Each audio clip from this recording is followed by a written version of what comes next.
नमस्कार। आप देख रहे हैं शिव कुमार मिश्रा ऑफिशियल। मैं हूं आपके साथ शिव कुमार मिश्रा। भारतीय जनता पार्टी अब धीरे धीरे आपस में भी विद्रोह करती नजर आ रही है। कहा जाता है जब कोई परिवार बढ़ता है, कोई सत्ता में पार्टी रहते रहते वर्षों गुजर जाते हैं, तो उसमें अंतर कलह शुरू हो जाती है। और अब ऐसी एक अंतर कलह बीजेपी में देखने को मिल रही है, जहां दो कद्दावर नेता आपस में एक दूसरे के सामने मोर्चा खोल दिए। ये मोर्चा ऐसा नहीं है कि किसी को पता नहीं हो, ये मोर्चा एक चुनाव के रूप में, जहां दोनों उम्मीदवार भाजपा के हैं, दोनों उम्मीदवार पूर्व केंद्रीय मंत्री रह चुके हैं, एक मौजूदा सांसद है तो एक पूर्व सांसद है। और इस चुनाव में प्रधानमंत्री नरेंद्र मोदी से लेकर देश की चर्चित हस्तियां भाग लेंगी। क्या है पूरा मामला, इसको समझने के लिए इस वीडियो में अंत तक रुकना पड़ेगा। और जो लोग नए हैं वो इस चैनल को सब्सक्राइब करें। मैंने ये नया चैनल बनाया है तो आप सबका सपोर्ट और समर्थन मिलता रहे। तो शुरू करते हैं इस खबर को। कॉन्स्टिट्यूशन क्लब में 25 साल बाद ये चुनाव होगा। भारतीय जनता पार्टी के दो दिग्गज आमने सामने होंगे। ऐतिहासिक क्लब ऑफ इंडिया की गवर्निंग काउंसिल के सचिव पद पर लंबे समय से काबिज राजीव प्रताप रूडी को उन्हीं की पार्टी के यानी बीजेपी के संजीव बालियान से चुनौती मिल रही है। यह चुनाव नई दिल्ली में 12 अगस्त को होगा, जिसकी मतदाता सूची में प्रधानमंत्री नरेंद्र मोदी समेत देश के सभी शीर्ष राजनेता शामिल हैं। यह चुनाव है संसद भवन से महज कुछ कदम की दूरी पर स्थित कॉन्स्टिट्यूशन क्लब ऑफ इंडिया का। यहां बीते तकरीबन 25 वर्षों से गवर्निंग काउंसिल के सचिव यानी प्रशासन के पद पर भारतीय जनता पार्टी के नेता राजीव प्रताप रूडी विराजमान है। इस बार उन्हें उन्हीं की पार्टी के यानी बीजेपी के नेता संजीव बालियान से चुनौती मिल रही है। कॉन्स्टिट्यूशन क्लब ऑफ इंडिया का महत्व यह है कि यह देश के सांसदों का क्लब है। इसकी शुरुआत सन 1947 में हुई थी। उस दौरान देश में संविधान सभा बनाने का जो काम कर रही थी, उसके सदस्यों के लिए इस क्लब की शुरुआत की गई। तब यह क्लब दिल्ली के करजन रोड पर स्थित था। स्वतंत्र भारत में आकर जब भारतीय संसद ने आकार लिया तो इस क्लब को सांसदों का क्लब बना दिया गया। बाद में यह रफी मार्ग पर आया। कॉन्स्टिट्यूशन क्लब ऑफ इंडिया का औपचारिक उद्घाटन 1965 में उस समय के तत्कालीन राष्ट्रपति सर्वपल्ली राधाकृष्णन ने किया था। तब से यह अब तक मौजूदा और पूर्व सांसदों का मिलने जुलने का एक स्थान है। इस चुनाव में वोटिंग 12 अगस्त को होगी। गहमा गहमी शुरू हो चुकी है।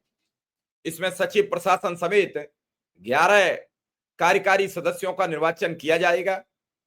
इस बार मुकाबला हाई प्रोफाइल हो गया है, क्योंकि इस बार सचिव प्रशासन पद के लिए बीजेपी के दो वरिष्ठ नेताओं राजीव प्रताप रूडी और यूपी के मुजफ्फरनगर के पूर्व लोकसभा सांसद संजीव बालियान के बीच सीधा सीधा मुकाबला हो रहा है। एक तरफ रूडी है, जो पहले चुनाव से अब तक इस पद का चुनाव जीतते रहे हैं, क्लब के कायाकल्प के हीरो भी बताए जाते हैं।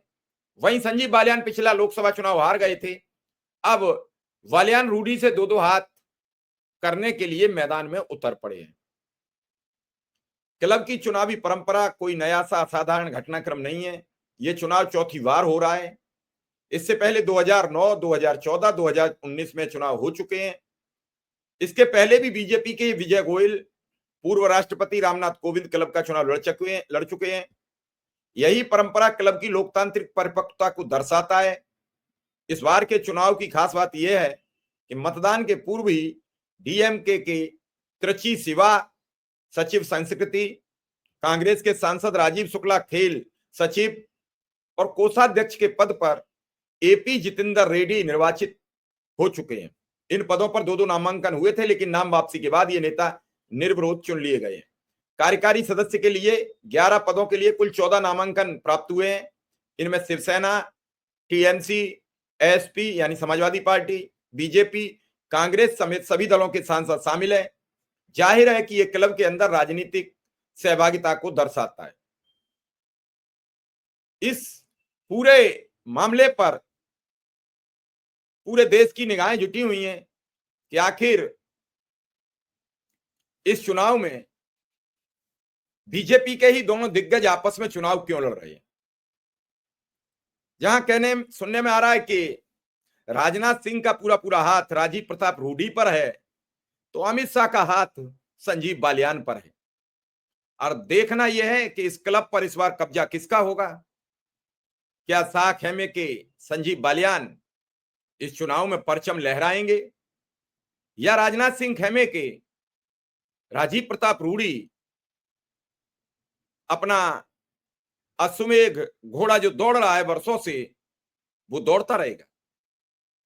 फिलहाल जो सुनने में आ रहा है उसके मुताबिक राजीव प्रताप रूडी का पलड़ा भारी है, वर्षों से काबिज है, उनके अपने कुछ वोट भी हैं, उन्होंने क्लब का कायाकल्प किया है, ऐसा लोगों का मानना है। यहां सांसदों का, पूर्व सांसदों का जमावाड़ा रहता है।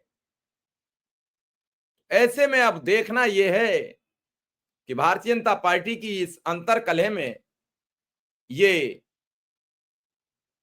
प्रशासन सचिव का जो पद है वो किसके खाते में जाता है, किस खेमे में जाता है।